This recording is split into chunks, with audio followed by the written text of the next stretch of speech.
कहानी की शुरुआत होती है एक दरिया के किनारे वाक़े गांव से, जहां एक छोटी सी बच्ची दरिया के किनारे खेल रही होती है। तभी इस बच्ची का वालिद वहां आता है और अपनी बेटी से कहता है, बेटी, दरिया के इतने करीब मत खेला करो, वरना पानी का अफरीत आकर तुम्हें ले जाएगा। ये सुनकर वो छोटी बच्ची खामोशी से दरिया की तरफ गौर से देखने लगती है। फिर अचानक इस बच्ची का वालिद पानी से बाहर निकलकर उसे डरा देता है, जिससे वो बच्ची डर कर रोने लगती है। फिर वो शख्स अपनी रोती हुई बेटी को हंसाने के लिए पानी में अजीब और गरीब हरकतें करने लगता है, जिससे उसकी बेटी हंसने लगती है।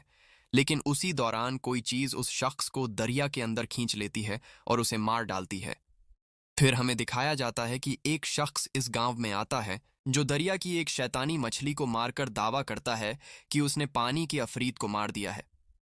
फिर हमें एक लड़का दिखाया जाता है जिसका नाम जुआन है, और वो इस कहानी का मरकजी किरदार है। जुआन दरअसल एक डेमन हंटर होता है, यानी राक्षसों और अफरीतों का शिकारी।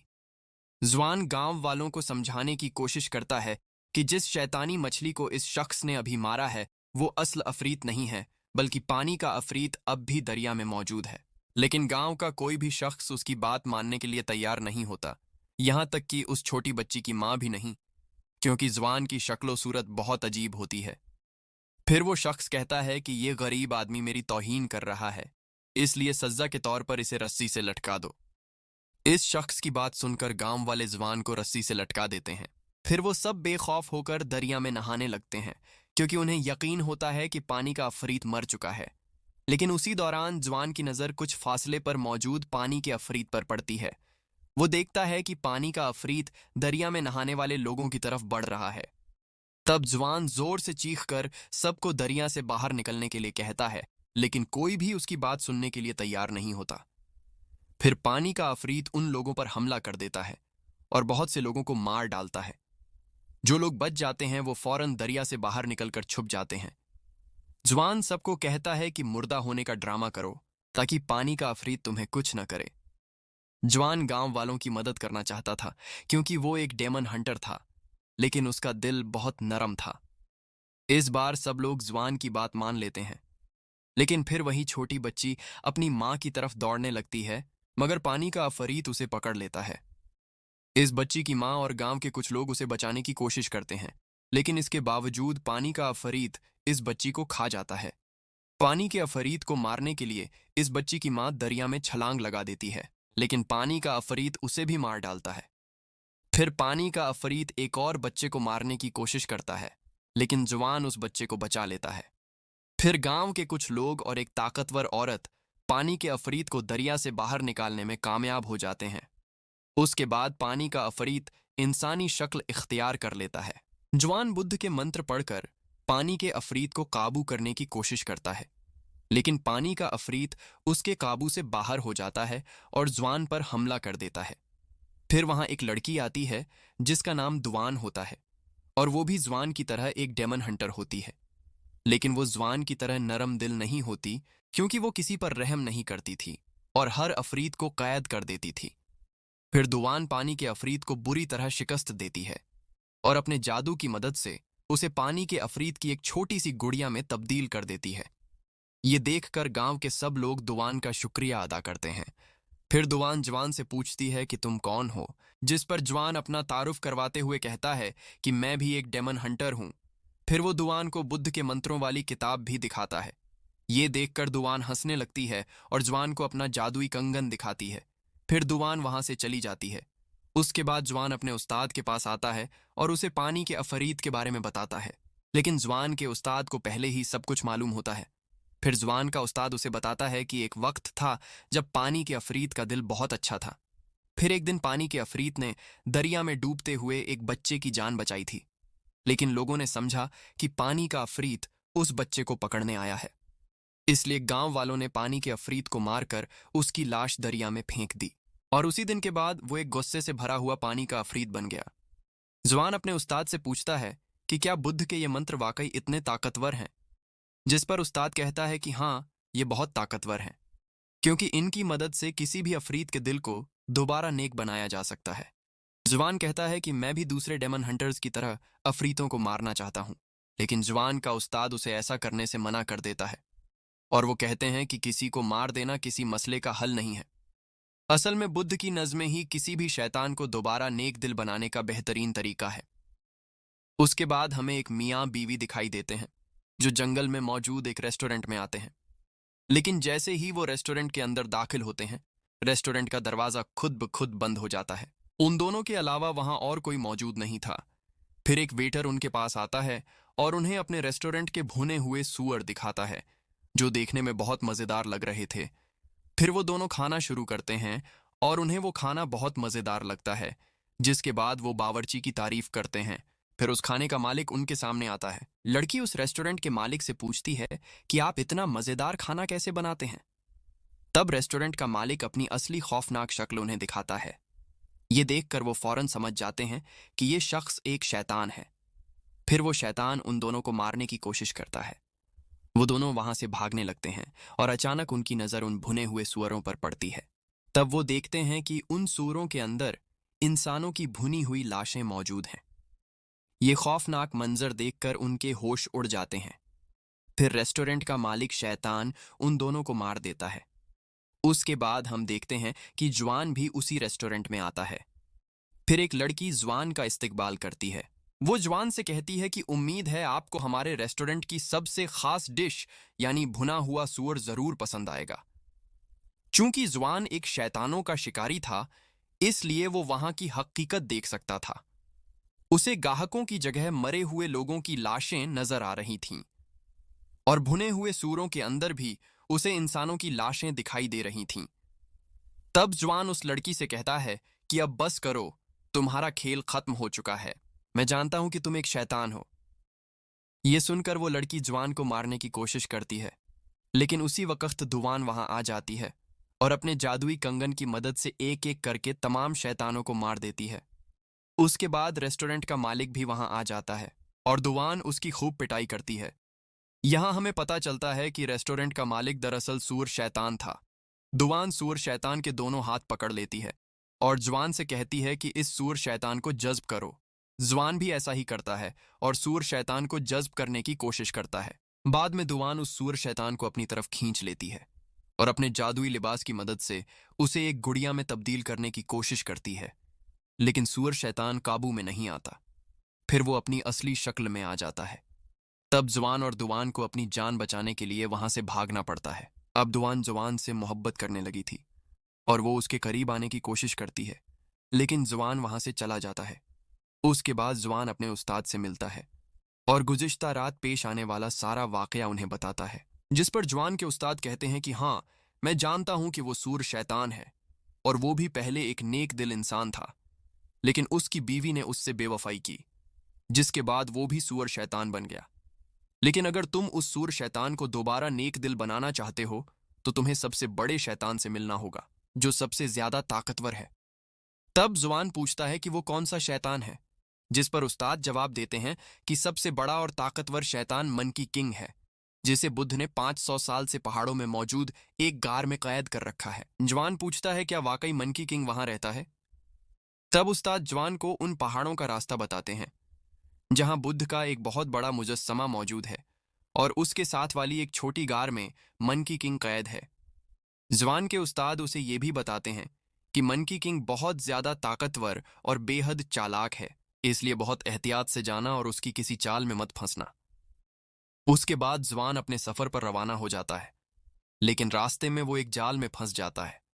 तब वहां कुछ लोग आते हैं और उनमें से एक के गले में दुवान का जादुई कंगन भी होता है। वो लोग जवान से कहते हैं कि हम भी शैतानों के शिकारी हैं।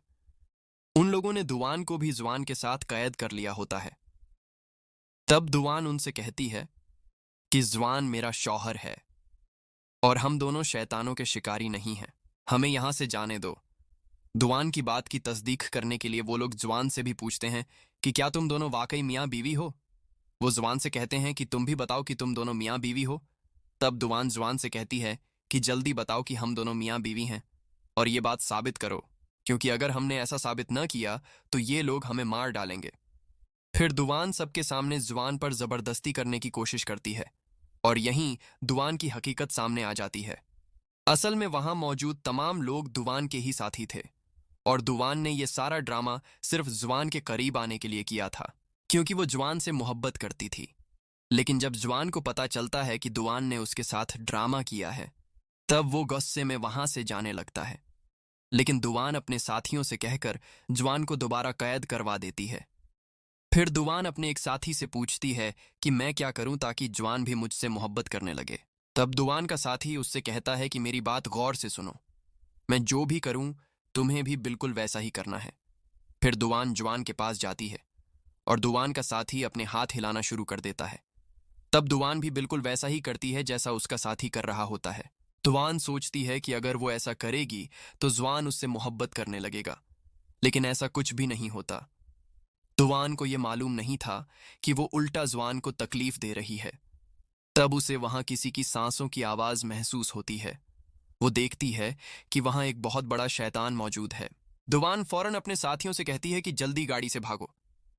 फिर सब लोग वहां से भागने लगते हैं और वो बड़ा शैतान भी उनकी गाड़ी के करीब पहुंच जाता है। जवान की जान बचाने के लिए दुवान उसे गाड़ी से बाहर निकाल लेती है।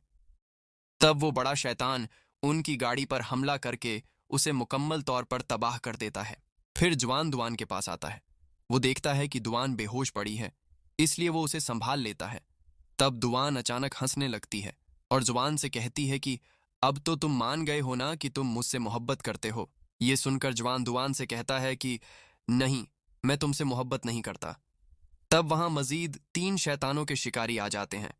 उनमें से एक शिकारी उस बड़े शैतान को मार देता है, लेकिन उसके बाद वो तीनों शिकारी आपस में झगड़ने लगते हैं। एक कहता है कि सबसे ज्यादा ताकतवर मैं हूं, दूसरा कहता है कि नहीं, सबसे ज्यादा ताकतवर मैं हूं।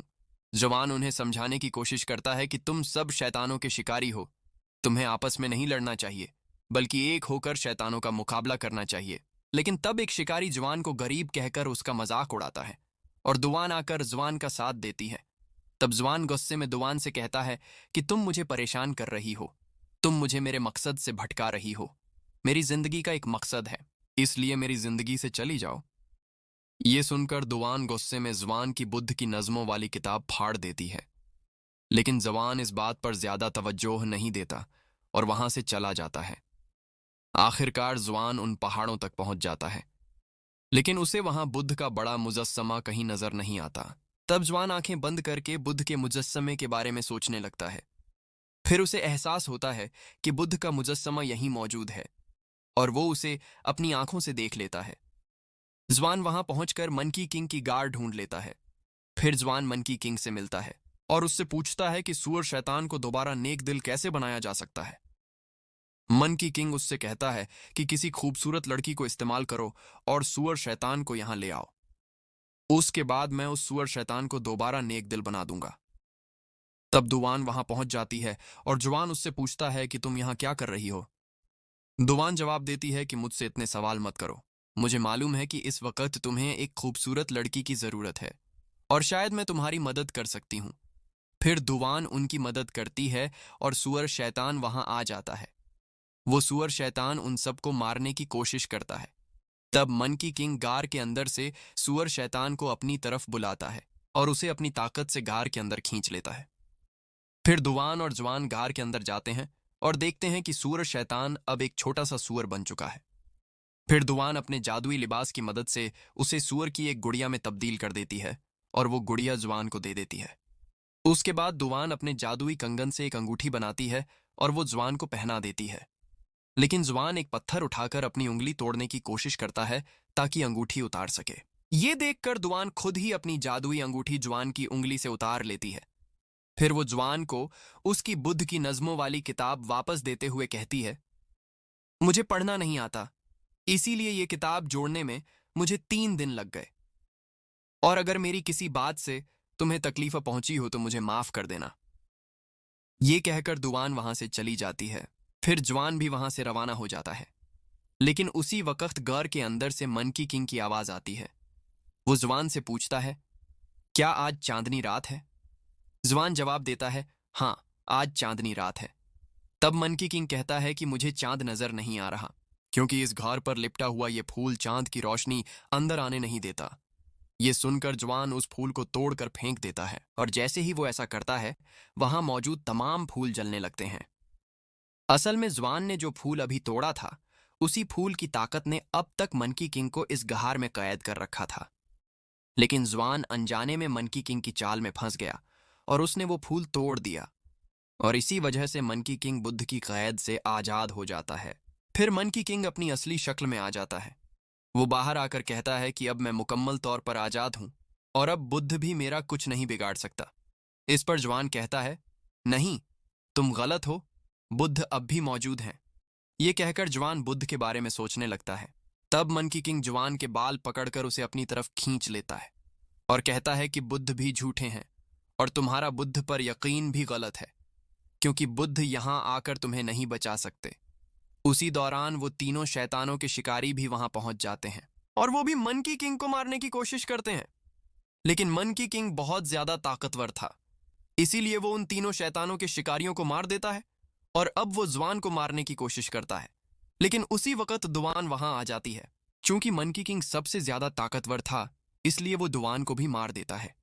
दुआन की मौत देखकर जुआन बहुत गमगीन हो जाता है और उसे दुआन की वो तमाम बातें याद आने लगती हैं कि वो उससे कितनी मोहब्बत करती थी। दुआन को खोने के बाद जुआन बहुत ज्यादा टूट जाता है, इसीलिए वो रोने लगता है। तब मंकी किंग दुआन की लाश को हवा में उछालकर गायब कर देता है। फिर जुआन बुद्ध को दिल से याद करने लगता है। तब बुद्ध अपनी ताकत से मंकी किंग को दोबारा नेक दिल बना देते हैं। आखिर में हम देखते हैं कि जुआन मंकी किंग, सूर शैतान और वाटर डेमन के साथ अपने नए सफर पर रवाना हो जाता है और यहीं ये फिल्म खत्म हो जाती है। कमेंट्स में जरूर बताएं कि आपको ये फिल्म कैसी लगी और हमारे चैनल को सब्सक्राइब करना हरगिज ना भूलिएगा।